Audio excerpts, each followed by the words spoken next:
قرآن مجید فرقان حمید میں آقا دو جہان صلی اللہ علیہ وسلم کو بہت سارے مشکلات پر تسلی دینے کے لیے مختلف انبیاء کا تذکرہ کیا، لیکن ان میں سے چند انبیاء ایسے ہیں کہ جن کا تذکرہ اللہ پاک نے قرآن مجید میں بار بار فرمایا ہے، جس میں سے ایک موسیٰ علیہ السلام ہے اور ایک حضرت ابراہیم علیہ السلام ہے۔ ابراہیم علیہ السلام کی زندگی پوری زندگی امتحانات سے بھری ہوئی تھی، اور اتنی بات یاد رکھے کہ حضرت ابراہیم علیہ السلام کی زندگی میرے آپ کے لیے ایک میسج ہے، ایک پیغام ہے، ایک نمونہ ہے کہ ابراہیم علیہ السلام سے اللہ پاک نے کن انداز میں امتحانات لیے اور ان امتحانات میں وہ کس انداز سے پاس ہوئے۔ اللہ تبارک و تعالی قرآن مجید فرقان حمید میں ارشاد فرماتے ہیں وَإِذِ ابْتَلَىٰ إِبْرَاهِيمَ رَبُّهُ بِكَلِمَاتٍ فَأَتَمَّهُنَّ، ہم نے چند باتوں میں ابراہیم علیہ السلام کا امتحان لیا اور پھر ابراہیم علیہ السلام کو ہم نے ان امتحانات میں پاس پایا۔ اِنِّي جَاعِلُكَ لِلنَّاسِ إِمَامًا، جب تمام امتحانات میں پاس ہو گئے پھر ہم نے لوگوں کا امام بنا دیا۔ ابراہیم علیہ السلام کی زندگی پوری کی پوری امتحانات سے بھری ہوئی تھی۔ ابراہیم علیہ السلام اللہ پاک کے وہ پیغمبر ہے جس کے آنکھیں ایک ایسے گھرانے کے اندر کھل گئی کہ جو پورا گھرانہ، پورا خاندان بت پرست تھے، بتوں کی پوجا کرتے تھے۔ بتوں کو صرف پوجا نہیں کرتے تھے بلکہ بناتے تھے، تلاش کرتے تھے، خرید و فروخت کا کاروبار بھی انہی کا تھا۔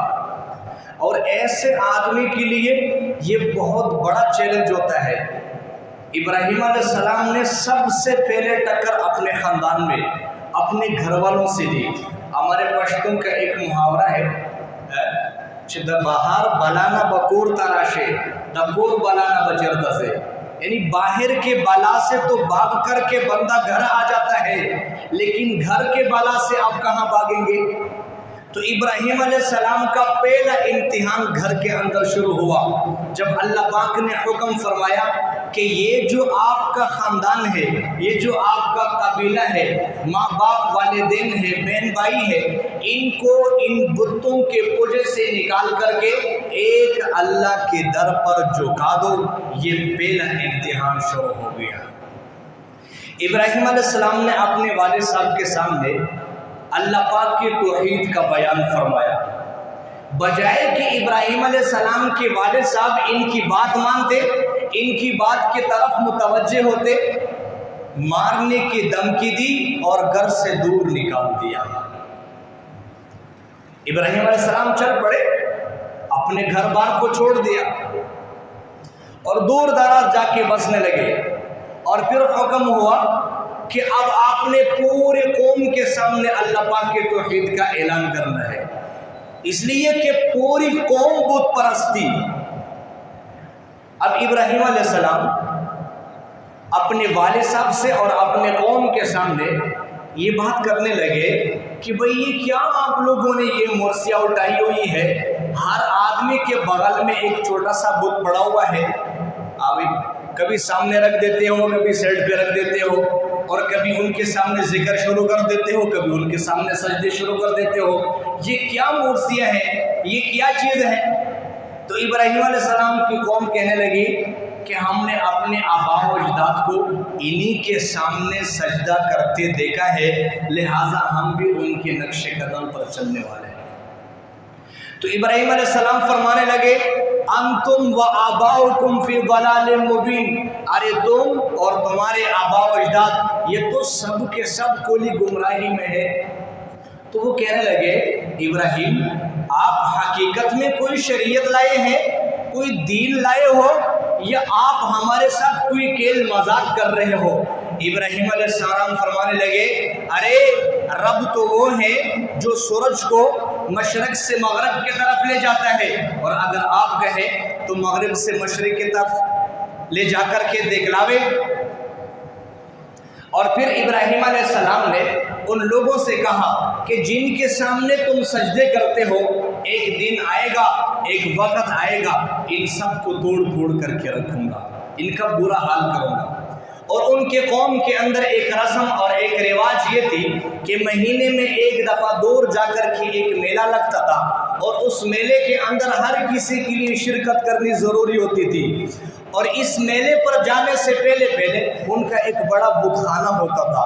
ہر قوم کا، ہر قبیلے کا، ہر خاندان، ہر گھر کا، ہر بندے کا اپنا مخصوص ایک بت ہوتا تھا، اور گھر میں کھانے شانے پکا کر کے ان کے سامنے رکھ دیتے تھے۔ جب واپس پلٹ کر آتے تھے تو ان کانوں کو اٹھا کر کے اپنے گھروں میں لے جاتے تھے، بطور تبرک اس کو استعمال کرتے تھے۔ ایک دن جب ان کی قوم اکٹھی ہو گئی، ابراہیم علیہ السلام سے کہنے لگے، بھائی آپ ایک نوجوان ہیں، خوبصورت نوجوان ہیں، آپ ہمیں مانتے تو نہیں، ایک دفعہ ہمارے ساتھ چل کر کے تو دیکھیں وہاں ہوتا کیا ہے۔ ابراہیم علیہ السلام فرمانے لگے، انی سقیم، میں تو بیمار ہو نہیں جا سکتا۔ ساری قوم میلے پر چلی گئی، ابراہیم علیہ السلام کو مل گیا موقع، اور ایک بڑا سا کلہاڑا اٹھایا اور داخل ہوئے ان کے بت خانے میں۔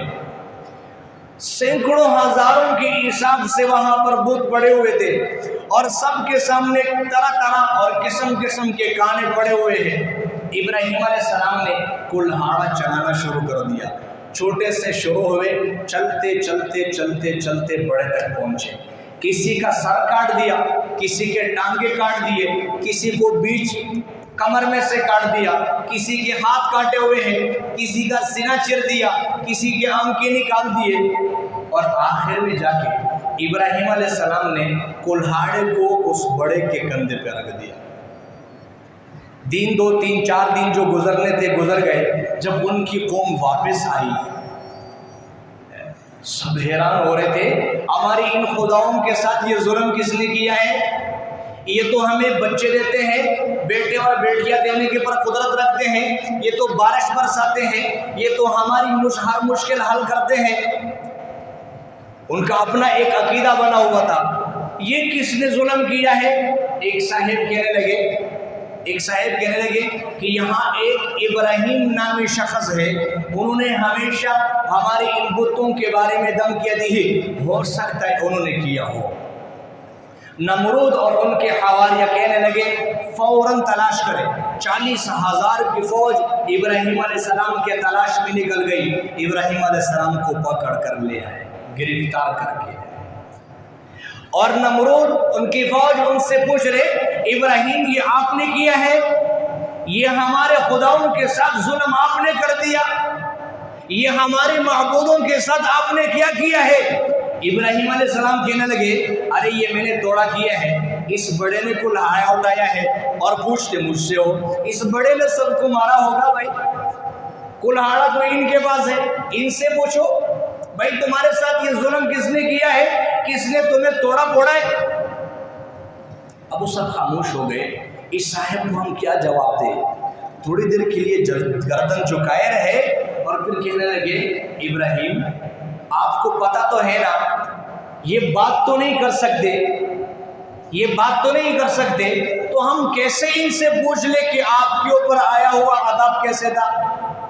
ابراہیم علیہ السلام کہنے لگے، ارے لعنت ہو تمہارے اوپر اور تمہارے ان خداؤں کے اوپر جو اپنے اوپر آئے ہوئے تکلیف اور مصیبت کو مٹا نہیں سکتے، اور آپ کو اتنا بھی نہیں بتلا سکتے کہ ہمارے اوپر یہ حال کس نے طاری کیا ہوا ہے۔ ہمیشہ ہوتا یہ ہے کہ جب مخاطب کے پاس دلیل ختم ہو جائے تو پھر وہ لڑائی جھگڑے پر اتر آتا ہے۔ اب جب نمرود اور ان کے حواریوں کے پاس کوئی جواب نہ رہا، نمرود اپنے فوج کے سامنے شرمندہ ہوا، تو فوراً کہنے لگے، فوراً اس کو گرفتار کر دو، اپنے خداؤں کی مدد کرو، سب سے بڑی سزا دو ان کو۔ اب ان کو سزا کیا دی جائے، یہ ان کی دماغ میں نہیں آ رہا تھا کہ کیا سزا دی جائے۔ ایک صاحب کہنے لگے کہ ظلم اس نے بڑا کیا ہے، سزا بڑی دی جائے۔ کیا سزا ہو؟ کہاں لکڑی اکٹھی کی جائے اور پھر ان کو آگ لگائی جائے اور اس آگ میں اس صاحب کو پھینک دیا جائے۔ یہ ابراہیم علیہ السلام کا دوسرا امتحان ہو رہا ہے۔ بھائی ابراہیم علیہ السلام کی زندگی امتحان میرے آپ کے لیے میسج اور پیغام ہے۔ ابراہیم علیہ السلام کو حکم ہے باپ کو دعوت دو، اور باپ مقابلے میں اتر آئے، مارنے پر آئے، گھر سے باہر نکال دیا۔ ابراہیم علیہ السلام کو حکم ہوا کہ ان کو دعوت دو، دعوت دی، اور پھر دعوت کے نتیجے میں آگ میں چھلانگ لگانے لگے ہیں۔ ابراہیم آگ میں کود جاؤ، تیار ہو گئے۔ ابراہیم اپنے بیوی بچوں کو سنسان وادی میں چھوڑ کر کے آ جائے۔ ابراہیم اپنے بچے کے گردن پر چھری چلا لے۔ میرے آپ کے لیے یہ حکم نہیں ہے، میرے آپ کے لیے یہ حکم نہیں ہے کہ بچوں کو ذبح کر کے آ جاؤ، آگ میں چھلانگ لگا دو، یہ حکم نہیں ہے۔ یہ آقا دو جہان کے انس و مبارک ہے۔ میرے آپ کے لیے حکم کیا ہے؟ بھائی نماز مت چھوڑو۔ ہم نے نماز نہیں پڑھنی، سر میں درد ہو جائے نماز چھوڑ دیتے ہیں۔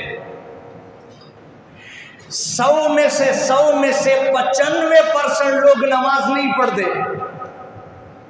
مجھے دکھ ہوتا ہے، افسوس ہوتا ہے، یہ اتنا بڑا مجمع کہاں سے آ جاتا ہے جمعے کے دن؟ کیا تمہارے اوپر صرف جمعے کی نماز فرض ہے؟ باقی نمازوں میں ہم کہاں ہوتے ہیں؟ یہ باقی نمازیں ہمارے سے پڑھی کیوں نہیں جا رہی؟ کیا یہ اللہ کا حکم نہیں ہے؟ ایک دفعہ فرمایا حج کرو، جہاد کرو، رمضان کے روزے رکھو، 750 مرتبہ فرمایا نماز پڑھو، نماز پڑھو، نماز پڑھو، نہیں پڑھتے۔ سر میں درد ہو جائے نماز نہیں پڑھی جا رہی، سر میں درد ہو رہے، پیٹ میں درد ہو گیا نماز نہیں پڑھی جا رہی۔ اور حدیث پاک میں آتا ہے آقا دو جہان نے فرمایا جان بوجھ کر کے نماز چھوڑنے والا کل قیامت کے دن عام کافروں میں نہیں کھڑا کیا جائے گا، اللہ کے دشمنوں کے صف میں کھڑا ہوگا۔ بے نمازی قیامت کے دن کافروں کے صف میں ہوگا، عام کافروں کے صف میں نہیں، اللہ کے دشمنوں کے صف میں کھڑا ہوگا۔ صحیح روایت سنا رہا ہوں، نبی علیہ السلام نے ارشاد فرمایا جان بوجھ کر کے نماز چھوڑنے والا آدمی کل قیامت کے دن شداد، فرعون، ابی بن خلف، ان حضرات کے ساتھ صف میں کھڑے ہو کر کے اٹھایا جائے گا۔ کتنی بڑی سزا ہے بھائی، کتنی بڑی سزا ہے۔ آذان کی آواز کانوں میں گئی، نماز چھوڑ دیتے ہیں، نہیں آتے مسجد میں۔ نبی علیہ السلام نے فرمایا جس کے لیے اللہ نے کل کائنات کو بچھایا ہے، فرمایا میرا دل چاہتا ہے، میرے دل کی چاہت یہ ہے، میرا دل ٹھنڈا ہوگا اس بات سے کہ میں نوجوانوں کو اکٹھا کرو اور ان کو یہ حکم کرو کہ لکڑیوں کو جمع کرو، ان لوگوں کے گھروں کو آگ لگا دو جو آذان کی آواز سننے کے باوجود مسجد میں آ کر کے نماز نہیں پڑھتے۔ فرمایا بے نمازی آدمی ایمان کی حالت میں نہیں مرے گا، کفر پر موت آئے گی۔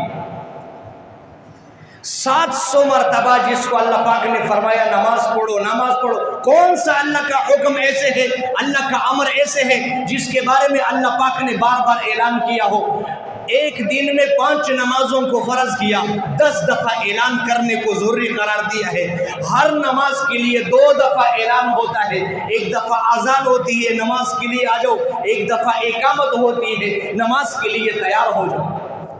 بچوں کو حکم دیا جا رہا ہے، اللہ پاک کے تمام احکامات بلوغت کے بعد متوجہ ہوتی ہے۔ فرمایا بچہ 7 سال کا ہو جائے نماز کے لیے تیار کر دو، 10 سال کا ہو جائے ڈنڈے سے نماز پڑھوا دو۔ اس کے باوجود ہم چھوڑ دیتے ہیں۔ فرمایا ابراہیم آگ میں چھلانگ لگا دو، بیوی بچوں کو اٹھا کر کے سنسان وادی میں چھوڑ کر کے آ جاؤ۔ اور پھر فرمایا یہ جو بچہ ہے جس کی محبت نے آپ کے دل میں جگہ پکڑ لی ہے، اب ان کے گلے پر چوری پھیر دو۔ ہمارے لیے یہ احکامات نہیں۔ فرمایا نماز نہ چھوڑنا، جھوٹ مت بولو۔ ارے ہم جھوٹ نہیں بولیں گے، کاروبار کیسے چلے گا، پراپرٹی کیسی ہوگی؟ وکیل جھوٹ نہ بولے، کیس کیسے جیتے گا؟ یہ ہمارا المیہ ہے بھائی، ہم سب کو فکر کی ضرورت ہے. 100 میں سے 95% نماز نہیں پڑھتے ہم اور جو پڑھتے ہیں یقین سے کہا جا سکتا ہے ان کو نماز نہیں آتی. اتنا بڑا مجمع بیٹھا ہوا ہے, کسی ایک سے پوچھو نماز کے فرائض کیا ہے, نہیں آ رہے. جس کو نماز کے فرائض کا نہیں پتہ ہے اس کو نماز کیا آئے گی بھائی؟ نماز کے فرائض میں سے ایک فرض گڑ جائے آپ کی نماز نہیں ہوگی. حدیث پاک میں آتا ہے کل قیامت کا دن ہوگا, ایک آدمی نے 60 سال نمازیں پڑھی ہوگی, فرمایا کہ ان کے نمازوں کو یوں اٹھا کر کے ان کے منہ پر مار دیے جائیں گے اور کہاں جائے گا آپ کی یہ نمازیں یہاں نہیں چلتی. بھائی وجہ کیا ہوگی؟ کبھی رکوع صحیح نہیں کیا ہوگا, کبھی سجدہ صحیح نہیں کیا ہوگا, کبھی قیام صحیح نہیں کیا ہوگا, کبھی قعود صحیح نہیں کیے ہوں گے, اور کبھی الفاظ صحیح ادا نہیں کیے ہوں گے, کبھی ناپاکی کی حالت میں نماز پڑھی ہوگی, کبھی بے وقت نماز پڑھی ہوگی, کبھی کس حالت میں کبھی اس. اور بھئی ہم سیکھ کر کے نماز پڑھنے والے بن جائے. اس بات کو یاد رکھو, نماز کے اوپر جتنی بھی وعدے ہیں آپ علماء سے سنتے ہیں, تبلیغ والوں سے سنتے ہیں, صحابہ نے نماز پڑھی یہ مدد آئی, یہ نماز پڑھی یہ مدد آئی. ہم تو 20 یوں نمازیں پڑھتے ہیں, روزانہ پڑھتے ہیں, مدد کیوں نہیں آتی؟ ہماری نماز نماز نہیں ہے بھائی. نماز پر جتنے فضائل ہیں, جتنے وعدے ہیں, وہ صرف نماز پر نہیں ہے, صحیح نماز پڑھنے پر ہے. ہمیں صحیح نماز نہیں آتی, ہم صحیح نماز کہاں سیکھیں گے بھائی؟ صحیح نماز سیکھنے کی کوشش کریں گے نا. اللہ پاک عمل کی توفیق عطا فرمائے. وآخر